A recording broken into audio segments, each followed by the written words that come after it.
السلام علیکم ورحمۃ اللہ۔ سامعین محترم، ہم نماز کے متعلق نماز کو سیکھ رہے تھے۔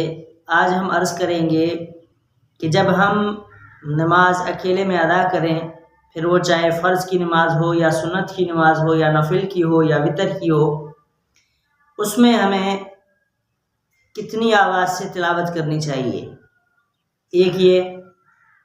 اور دوسرا سوال یہ کہ جو تسبیحات ہیں نماز کے اندر، مثلا رکوع کی تسبیحات ہیں، سجدے کی تسبیحات ہیں، اور اسی طرح پہلے تشہد میں بیٹھ کر التحیات اور دوسرے تشہد میں بیٹھ کر یعنی سلام والے تشہد میں بیٹھ کر التحیات، درود شریف اور اس کے ساتھ سورت ملانا اور اس کے ساتھ درود شریف پڑھنا، یہ کتنی آواز سے یعنی کتنی بلند آواز ہونی چاہیے بندہ نماز کے اندر پڑھے۔